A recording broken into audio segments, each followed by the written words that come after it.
I serve as the assistant to the Bishop for Authentic Diversity, Inclusive Community, and Service here in the Sierra Pacific Synod. And I am excited to be here with Mary Campbell and Giovana, Oaxaca, who will be sharing the work of AMMPARO with us. Thank you so much for being here with us today. After we speak for a little while, we're going to have some other folks hop on, but I'll wait to introduce them for when they come on. But if we could start by just having you introduce yourself and some of the intersections that you embody. Giovana, would you like to start? Hi, everyone. Bienvenidos a todos y todas. My name is Giovana Oaxaca. My pronouns are she, her, ella.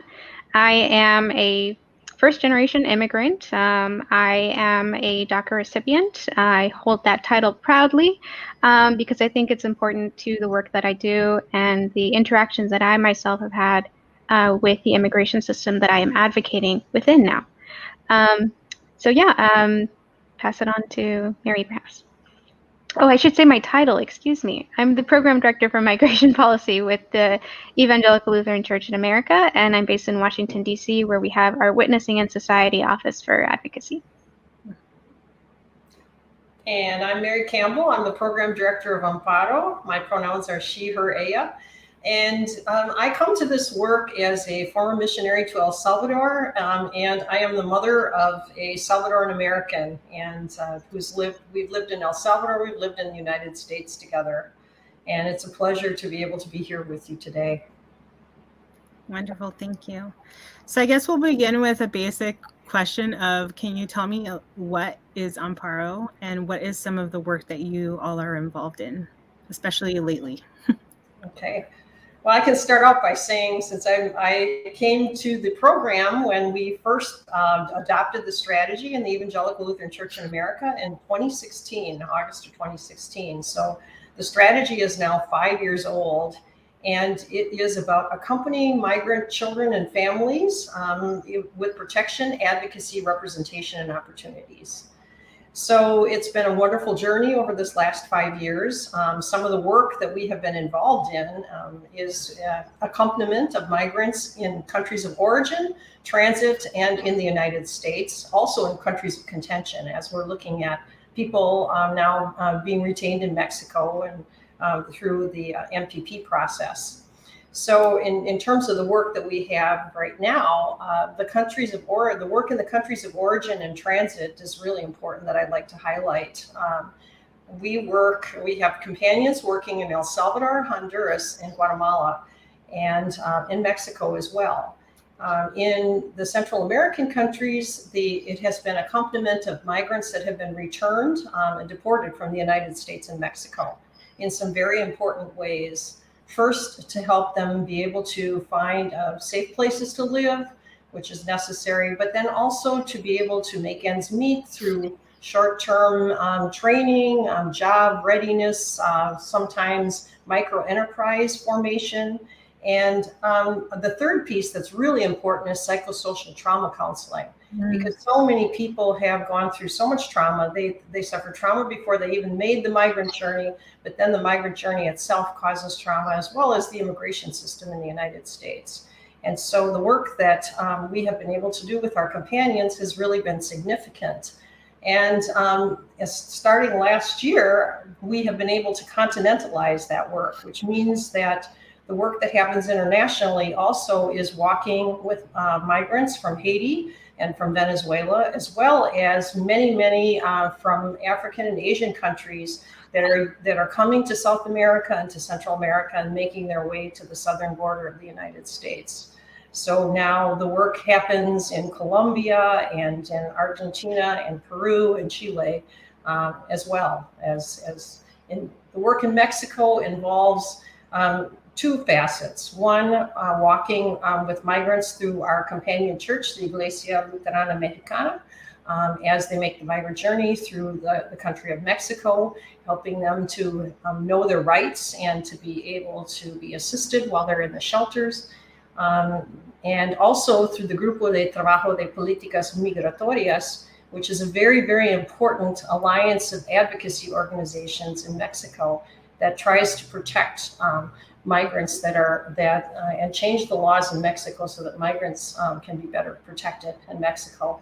And they've had some really significant legislative victories in recent years, helping to protect especially migrant children coming from Central America. So that's that piece. And then in the United States, it's the network that we have that I think we'll have some more chances to talk about, that involve 204 congregations and work in synods across the country. 54 synods have something going on, and it's so exciting, the work that's happened in the Sierra Pacific Synod. Your synod has been engaged from the very beginning as a sanctuary synod, and it's been wonderful to be able to walk with your synod. And Giovana, why don't you tell us some more about the work that you're doing? Thanks, Mary. So, I mean, two of the principal objectives of AMMPARO is to uphold and guarantee the basic human rights and safety of migrant children and their families. And so, responding to what was the inflow of a lot of unaccompanied children in previous years, and in more recent years, what we've seen with family separation at the border through zero tolerance, through Remain in Mexico and MPP, that some people might remember as that policy that was used by the Trump administration to hold people back in Mexico while they were processing their asylum claims, often putting people's lives in danger. And more recently, even during the current administration that we're living, and the pandemic that we're living through, responding to other asylum policies that are being used to deny people's access to due process and to the U.S. asylum system, which by law, if you are at the United States, you are guaranteed the right to request asylum. We unfortunately don't always see our own lawmakers, our own executives, presidents observing these human rights. So part of the mandate of AMMPARO is to help bring that about with our companions, with our partners, and in the United States by activating people, mobilizing them to advocate for more just and humane policies and practices. One really clean example that I wanted to bring up is we work with our partners recently to update our advocacy priorities, because we're responding to ever-shifting political situations and events and policies, and we want our work to reflect what is currently happening on the ground. And that's one of the benefits of working with directly impacted organizations and migrants themselves, is we know what's happening and we know how to respond. And we know how to respond to the right people, which are decision makers. One of the other principal objectives of the AMMPARO strategies is to address the root causes of migration, particularly from Central America's Northern Triangle and Mexico, and to address the treatment of migrants in transit. I already touched on this a little bit through what is happening to people when they're transiting, where you see policies like MPP used to turn people back, metering used to hold people indefinitely in place while they're waiting to process their asylum claims at the border. These are policies that are being used and applied to migrants in a way that is denying them their dignity and, frankly, their fundamentally recognized, internationally recognized human rights. So addressing the treatment of migrants in transit is a critical component of that. But then also looking at what is forcing people to migrate in the first place. I think, it's really important to emphasize that we, as the ELCA, support the right to migrate, the right not to have to migrate, and the right to a dignified return. So yeah, I can talk a lot about it a little bit further, but ensuring that people have the means to support themselves, that the lives that they're living back in their home countries are safe and free from the threat of violence and extortion, which is unfortunately very common in the Northern Triangle, where we see a lot of migration happening from. We're also attempting to respond through AMMPARO in a way to those push factors that are causing people to leave their homes and families behind. Thank you. As you can see, we just had a comment pop up from our bishop, and I was late to the punch in reading it. But sorry. oh, there you are. Thank you for all the work that you do to help migrants on behalf of us in the Evangelical Lutheran Church in America. So yeah, I am also really grateful. I wasn't going to share this, but I wanted to share this that earlier in the week on Monday, I came to this country in the 80s. I'm going to date myself. And in 1985, became a resident, but I haven't been able to become a citizen until this week. So I did it on Monday, and it was I've been here forever. And I was so stressed out walking into that room. Most people will never walk into a room like that, right? We don't ever know like the anxiety that is felt like when you initially walk in, or like the nervousness of having to talk to officials, and the officials standing I'm getting emotional, but standing in the room at the door. And like, I was able to do that, and was fully bilingual and able to read and do all the things that I needed to do in order to take the exam and be interviewed. But I want you to talk a little bit about that, because we're talking about helping minors, right? I can't even imagine like my child, who's 12, one of them, the youngest, having to do that by themselves, and why the work of accompaniment is important, and how it is that you are training people to do that, because it's so valuable. Well, go ahead. Oh, can I just say first, thank you for sharing that, Hazel. Like thank you for entrusting us with that information. And I want to say this in this space now, and take the opportunity to say it, that you don't need an immigration officer to validate who you are. Right. And I wish that people, and that really brings us back to the core of what we're responding to, is everyone has God-given dignity and potential. And unfortunately, our laws and policies don't always recognize that. So we need to be the ones to remind our lawmakers and remind ourselves of that inherent dignity and worth. So thank you for sharing that. Absolutely. And congratulations. Thank you. Yes, Absolutely. And I think that the process, though, I think that the process, the way that it is set up, the room, that feeling that I got when I first walked in there, is just set up to not remind us of that. So thank you for bringing that back to the forefront, Giovana, because it's true. But yeah, so if you could speak to a little bit about why accompaniment is important when a minor is walking through the migration process, that'd be great. It's really important, especially through the court process. Obviously, there are some challenges getting into a new community and being able to transition into a new school system. And we know the variety of school systems. Some don't even have bilingual offerings, for people to learn English as a second language. But it's particularly critical when children end up going to court. And unfortunately, we don't have the right to counsel for even children who are going to immigration court. There's some hope that will change now. But often what happens is children, there's some videos that have actually been circulated of showing children as young as 3 in a court setting, trying to speak to a judge in a process that basically they could have no way of understanding in a different language. And even though things are being translated, the fact that there's nobody there to represent that child is one of the things that I think needs to change. But it's even scary when a child is accompanied by their parents and going to court through the whole process. And one of the things that we've been able to do in our accompaniment is provide assistance, provide the physical presence of the church in the courtroom through the Guardian Angel program, where we send church people to be that physical presence and to accompany minors and their families in the court process.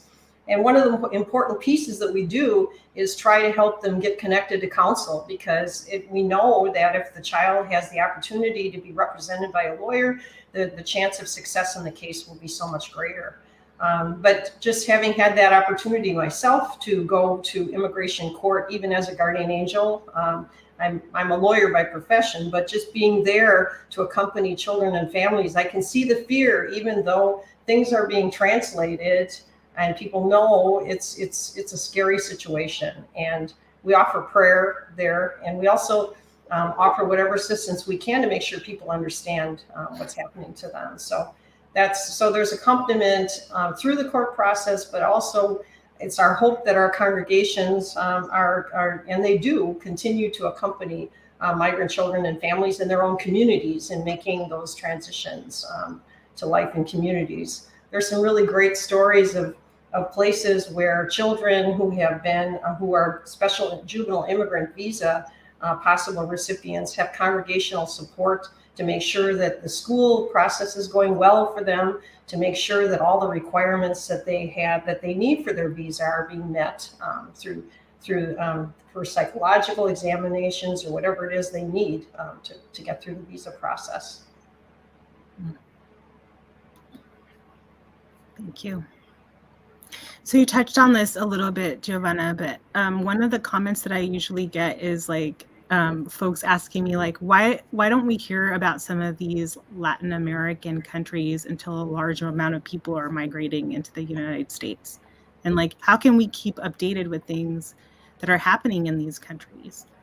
How are we, so how can we learn more about why there's such an influx of migrants from some of these countries that we don't hear often about? No, thank you for that question. I think That's a long question. let me answer the first part. So why don't we hear about some of the Latin American countries until a large amount of people are migrating?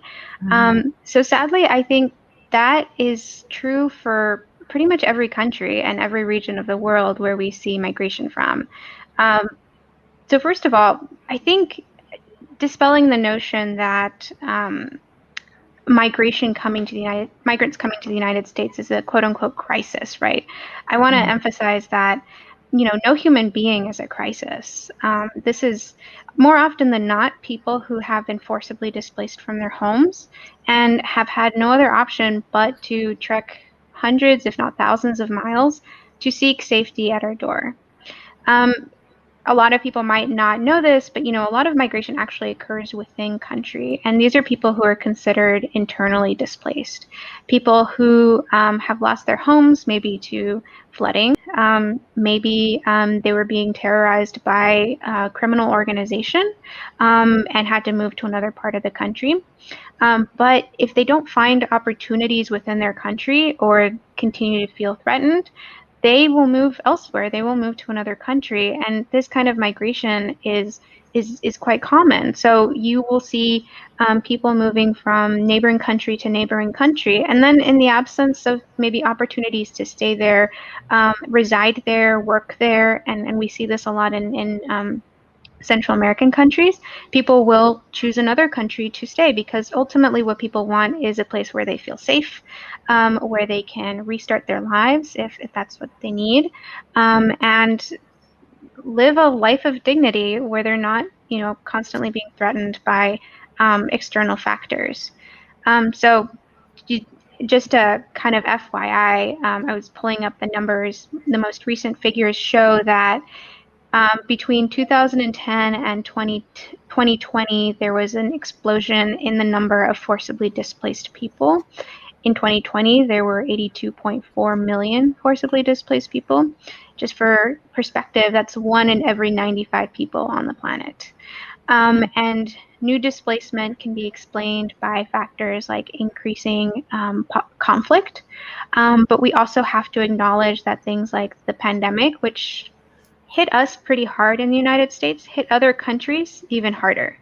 And then things like climate change, that's only exacerbating underlying vulnerabilities for people, so that you might see somebody being displaced from their home because of a fire or because of flooding, and then you have another external factor like the lack of being able to make an income. And so migration is not often the case that it's one single factor. It's a myriad of factors overlapping each other that lead to ultimately displacement and somebody making the decision to move.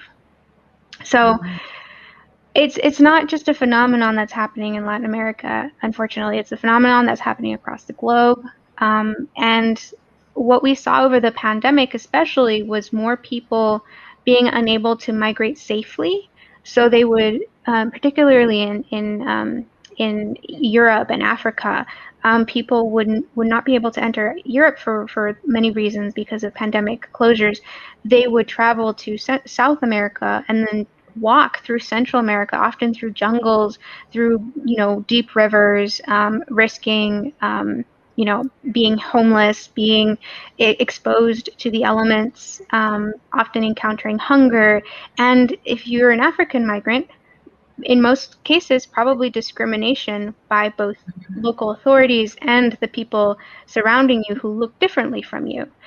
So there's all of these factors at play in the migrant journey as people are journeying to somewhere to be safe.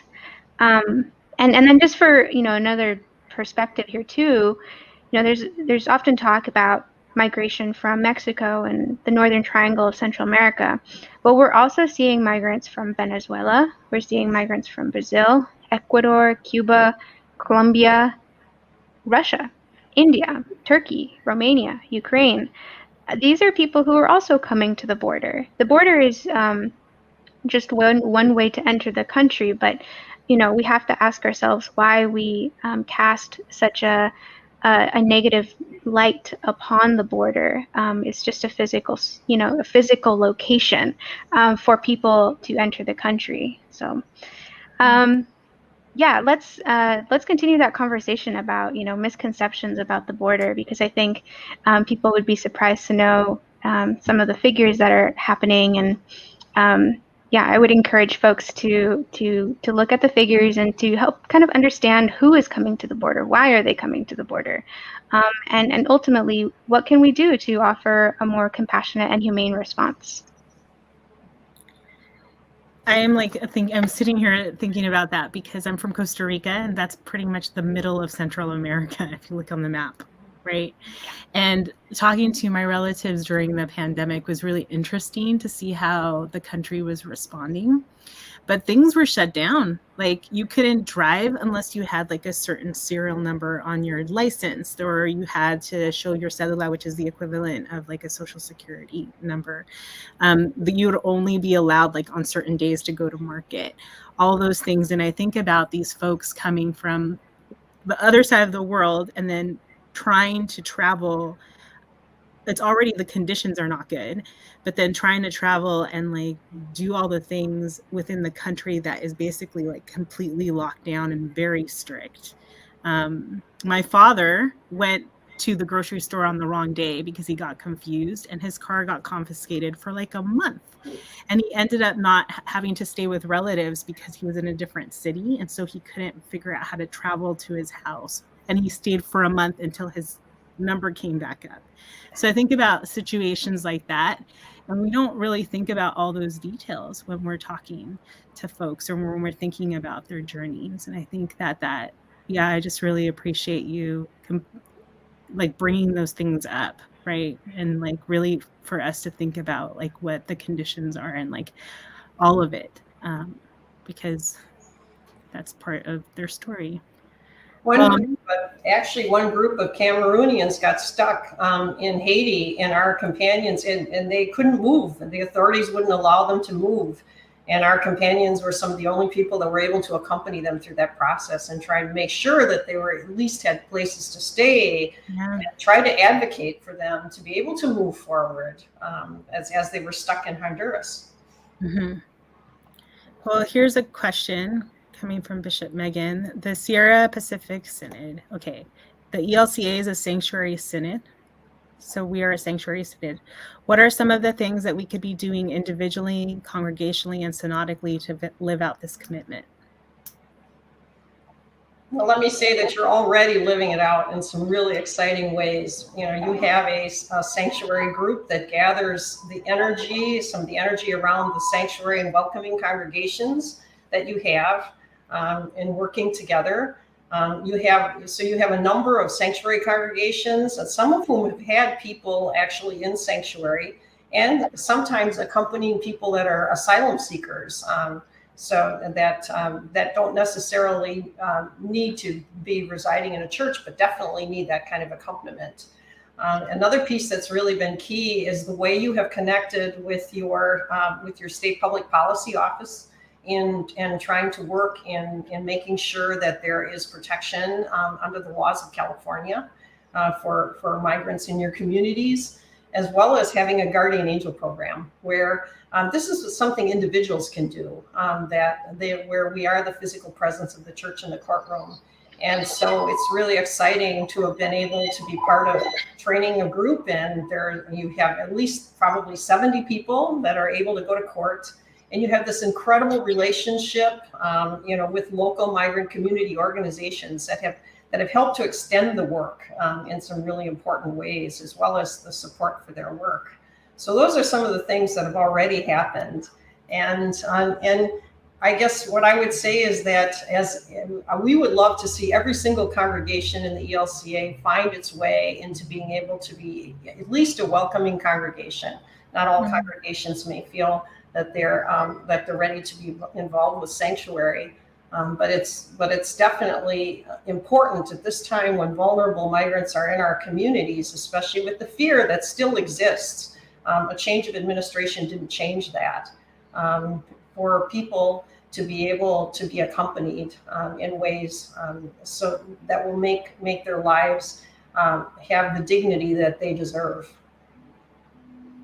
And would you say that how can a congregation learn more about AMMPARO? I mean, aside from like this and the website, but how can we get the word out? And are there any like particular policies or current legislature that we should know about right now?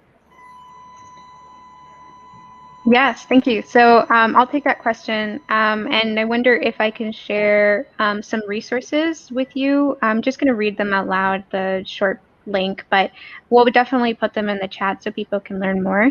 First, though, to answer the question about, what can you be doing as a sanctuary denomination, we, in April, the ELCA approved new sanctuary guidelines.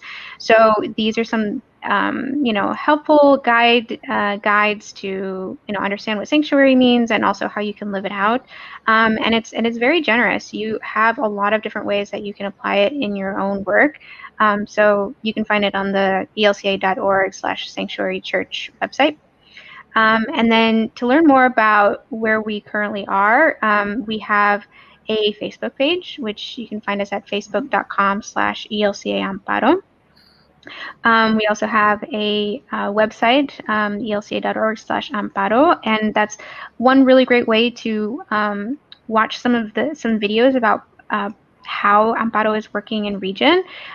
We just showed some really incredible videos a couple of days ago at a presentation, and I think people are really taken aback when they can see, the physical story of somebody as it's being told, and the person who was remarking that they really liked the video said it brought me to tears, and it's just one way to get resources. We also have Bible study guides, educational materials, and more on the website. Then you can also follow us or read our blogs at blogs.elca.org/AMMPARO, where we post updates about what's happening. Although I think the AMMPARO Facebook page is where you're going to get information that's quickly coming up. Something's happened in Congress, something's happening in public policy, or there's a really incredible story we want to highlight. You can read all about it on the Facebook page. I also encourage you to connect, if you haven't already, to our ELCA Advocacy Network. ELCA Advocacy is how the ELCA responds to public policy, and you can find us on Twitter at ELCA Advocacy. You can find us on Facebook on the same. We have a monthly newsletter that goes out to our field that discusses what's currently happening with relation to migration policy. Which brings me to how, what's currently happening, or what are some current policies or current legislative actions that people can be taking. One of the things that you can really be doing right now is advocating for strong protections through one bill that Congress is moving right now, which is called the Build Back Better Act. It's been a rocky road. It's been 20 years, actually, since Congress last passed significant immigration reform. This isn't the whole enchilada, so to speak, but it does offer a measure of relief for undocumented individuals and families through temporary protections, including the ability to travel internationally, the ability to, get work authorization for a period of time. It will make a lasting difference, even as we continue to fight for permanent protections, because that's not something that we're ready to give up the fight on quite yet. It's something that the ELCA has long supported, as we support, flexible and humane ways for people to adjust their status and eventually earn citizenship. So this is currently moving through Congress right now. In fact, I think there was maybe a vote at 4 p.m. right before we started, but that may have been delayed. So it's moving through the House, and it's going to go to the Senate, according to rumors, before Thanksgiving. But now is a really great time to urge your members of Congress to support the strongest immigration relief in this package as possible, because our families need it. It's long deserved, and we really have the opportunity to take action now.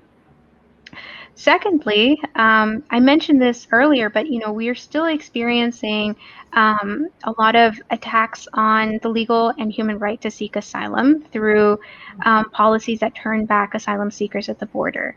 One of these is known as Title 42. It's a policy that's being employed by the Biden administration, that was started by the Trump administration, and under a public health pretext, it says, migrants coming to the border can't seek asylum. But yet we've just opened the border to non-essential travelers who are vaccinated. So there's a little bit of hypocrisy there that we really need to call out, because the people who are there to present asylum claims should have the opportunity to do so. So next week is the week of the 15th is the Welcome with Dignity Days of Action, which you can join law advocates and policy advocates for meetings with your lawmakers to urge them to restore asylum and end the Title 42 policy. So that's something I can follow up in the chat for the link, and encourage you to join. I will do my best to support those meetings. And then finally, of course, I already mentioned this, but the best way to stay on top of our current action alerts is through the ELCA Advocacy Network. Thank you. Well, I want to thank you both for being on with us. I think one of the biggest things that we can offer one another in life is telling our stories. And I think the next section of this conversation, we're going to get to do that. We're going to hear some firsthand migrant stories from some folks. So we're going to say goodbye. Thank you so much for now to both of you. And we're going to bring on Pastor Nelson Rabell, who will be introducing a couple of folks that he has brought on to share with us some of their stories. Bienvenidos. Hi, everyone. I'm Pastor Nelson, and we need Jovita and Reynaud. They should be coming back, and they are members of the mission that I have that I'm developing in Stockton, and they have been with us for at least I know them for almost 3 years now, both of them, and they have been super connected to our mission and the work, and they've been instrumental in creating the mission that we now have in Stockton. So I'm wondering if I don't see them on the on the screen, but Jovita Torres and Reina Hurtado are two members that I invited to join us today. Well, thank you. And then Ruth and Carla, thank you for being with us. Gracias por estar aquí. Si pueden compartir con nosotros un poquito de su historia, lo que sienten que pueden hablar, sería bienvenido. Van a tener que empujarla. Ok, gracias. Okay. Thank you for inviting us. I've been involved with AMMPARO since it was initiated, and my home church is a welcoming congregation and an AMMPARO congregation. And I have known Carla for 25 years, and she can tell her story. And I've worked with the Synod on AMMPARO as well. I've worked with Pastor Nelson as well, and it's a joy to be here with you guys. And congratulations, Hazel, on your major accomplishment. Yo. Sí. Pues, muchas gracias por haberme invitado y pues sí nos conocemos, ya dijo ella, desde que tengo como 5 años y llegué aquí en el 2015, en octubre del 2015 y pues gracias a Dios yo recibí mucho apoyo de ella y de la iglesia y como la organización AMMPARO, ellos me ayudaron mucho en todo este proceso legal que siento que es uno de los procesos más difíciles, aparte de la adaptación del lenguaje, de la nueva cultura y todo, pero el proceso legal que muchas veces creo que es lo que más rápido abandonan los que llegamos, pues los inmigrantes, porque no sabemos que tenemos derechos y todo ese proceso legal desconocido, creo que eso es una pieza muy clave que AMMPARO pues me ayudó mucho para seguir y sigo todavía pues en el proceso.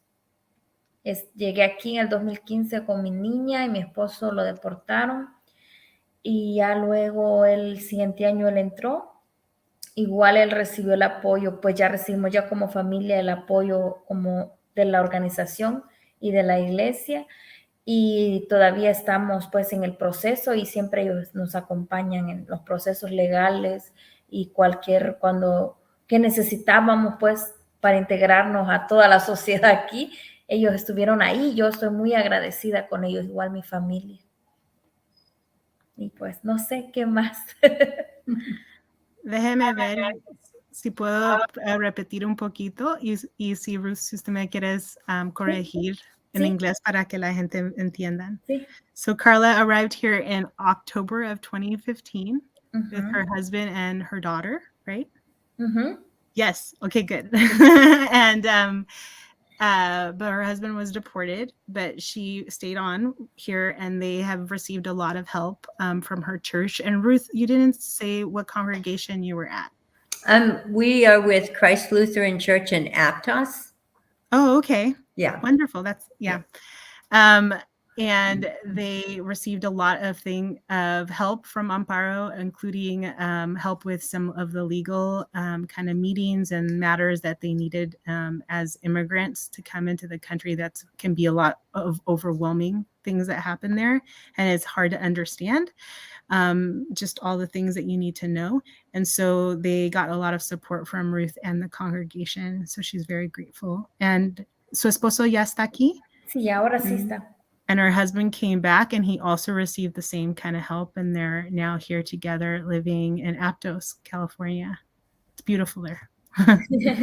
Y pues ahora, gracias a Dios, con todo el apoyo al proceso, pues mi esposo, todos tenemos ya un permiso de trabajo, podemos trabajar legalmente ya. Y ya el año pasado empezamos nuestro propio negocio y creo que hemos ido poco a poco, ya nomás estamos aprendiendo inglés, pero pues... So they believe last year they received the help that they needed in order to be able to work in the country legally, and they've even started their own business, and slowly but surely they're learning how to speak English. So that's good. Yeah. Y no sé, ¿algo más? ¿Quieran saber alguna pregunta, pues? And if there are any questions, you're welcome to post them in the chat as we continue on to hear the stories. We will ask them. So mientras estamos oyendo las otras historias, la gente puede entrar un poquito de las preguntas. Sí. Pero ahora vamos a oír de Pastor Nelson. Y if you could introduce your folks from your mission, that would be awesome. Thank you, Pastor Hazel. So we have here with us Reynaud and Jovita Torres. They have been great followers of Jesus and great assets to the mission that we're developing in Stockton. We started this mission in March of this year, March 1st of 2021. So I want everybody to get to know Reina Hurtado. Bienvenida, Reina, and Jovita Torres. And me gustaría, Reina, si pudiese contar un poco de su historia de inmigración y luego Jovita, si puede hacer lo mismo. I'm asking them to share a little bit of their immigration story with us. Puede comenzar, Reina, su historia de inmigración. Sí, gracias. Pues yo vine para acá en el 2017. Vine con mis hijos, con 5 de mis hijos. Llegamos aquí igual como todos, buscando el sueño americano, tratando de salir adelante, tratando de darles una mejor educación a nuestros hijos, un mejor futuro, ya que pues lamentablemente en nuestro país la situación ha sido muy, muy difícil. Creo que año con año se pone más peligroso. Ya el estar viviendo en nuestro país a veces es a estar con el pendiente. No hace apenas un par de días tengo 2 hijos viviendo en México y asaltaron a uno de mis hijos.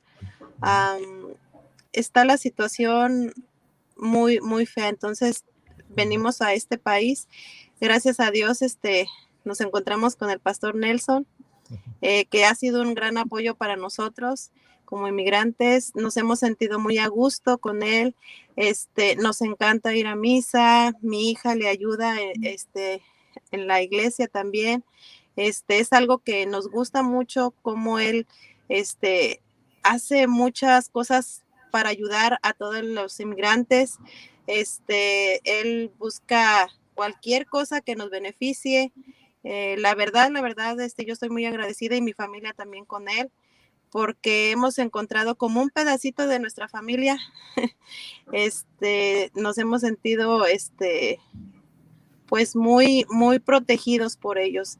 La verdad, a él, a su esposa, a sus hijos, les estamos agradecidos, porque uno en este país que no tiene más familia, por ejemplo, soy yo con mis hijos nada más, no tengo familiares aquí. Entonces, encontrarnos en un lugar donde nos sientamos nosotros escuchados, valorados, que se preocupen por nosotros, por qué es lo que está pasando, por si ellos nos pueden ayudar en alguna situación. Para nosotros es algo muy, muy gratificante. Gracias, Reina. Thank you, Reina. Hazel, Pastor Hazel, do you want to translate? Let's see if I remember. I was waiting for you to translate. I think it's just, this is like a test. Yeah, a test. So she came, okay, hold on. I can probably do it. She came here when she was 17 years old with her 5 kids. Wow. And I'm sorry, I forgot which country it was. Is it Mexico? Mexico. Okay, great. And since then, it was really difficult in her country. And so she came here from there to kind of seek a new life. She talked a little bit about the joy that it's been to be a part of Pastor Nelson's congregation, and that she feels like she's found part of her family here in that congregation because of the support that they have lent, and that they feel more comfortable here, and that there's more opportunities. They're grateful for Pastor Nelson and his family because they're like an extension of their family. And yeah, it was lovely to hear. I think that that's the way this work is, right? Accompaniment means that we're extending ourselves in the life and family of Christ to one another. And I think that was very beautifully put. Thank you, Reina. Gracias, Reina. Thank you, Pastor Hazel. En Jovita, ¿pudiese usted compartir su historia de inmigración y también cómo la iglesia le ha ayudado?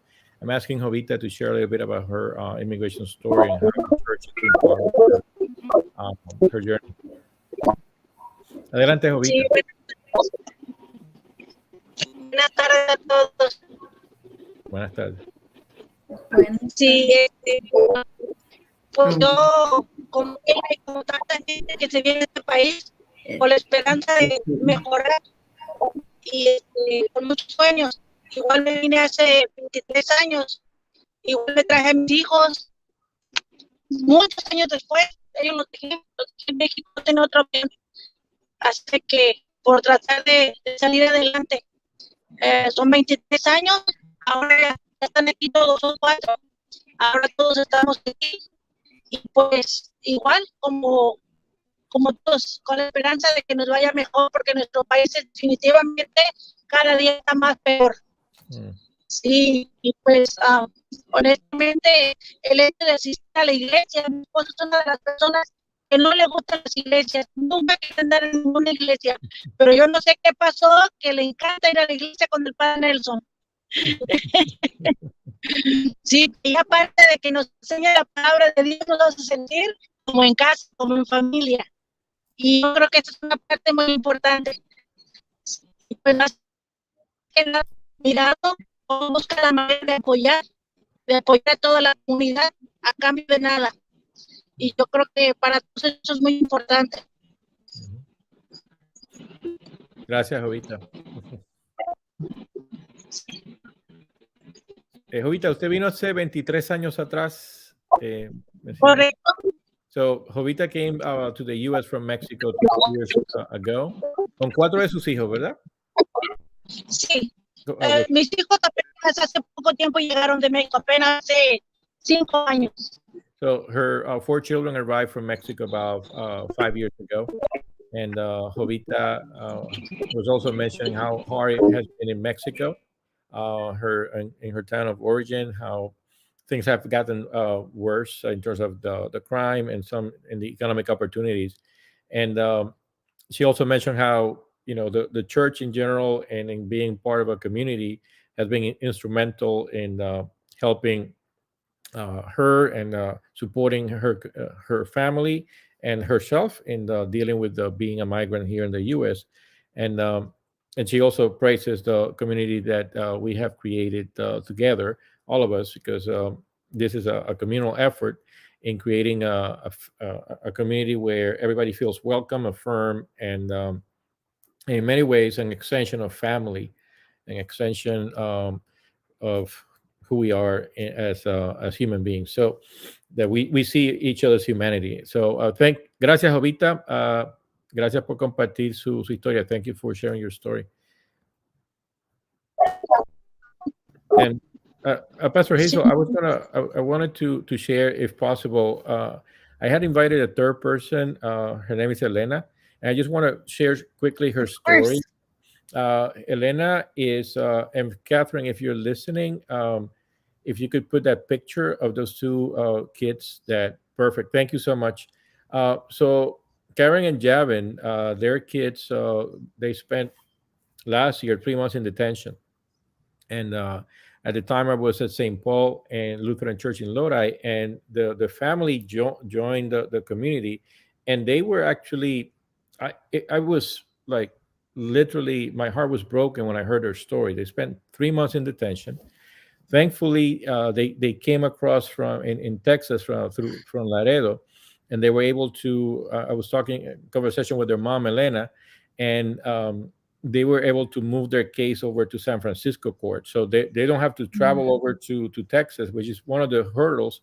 If you look, and I can give you the link, Pastor Hazel, of an article I wrote for Living Lutheran, of my experience of taking a Honduran family over from California over to Texas to go to their immigration hearing. 2 little kids, a kid that were 6 and 4, basically, and their dad. We went all the way to Texas to deal with the same situation. So thankfully, their case is here in San Francisco, which is a more, might say, lenient court than other courts in other parts of the U.S. Immigration court we're talking about.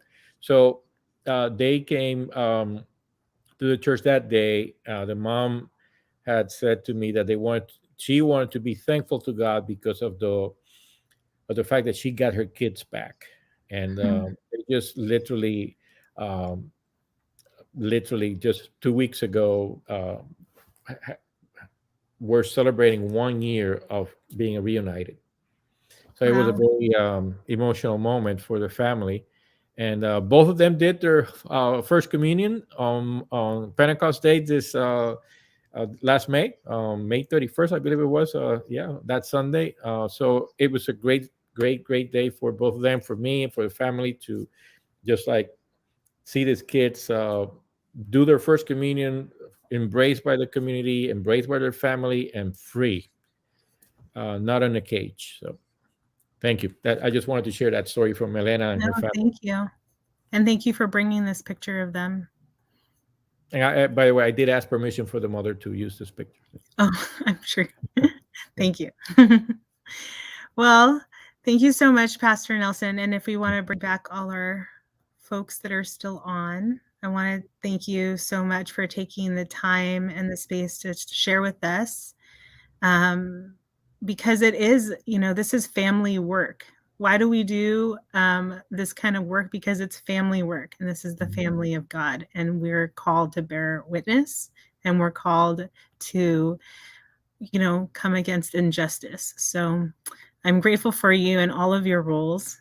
I'm grateful for you with all of your stories, and we're just grateful to be part of this synod. So thank you for taking the space and the time to share. And hopefully we will be hearing more from you and be working with you in the coming days. Goodbye, everybody. Gracias por todo. Gracias, Reina. Gracias. Bye.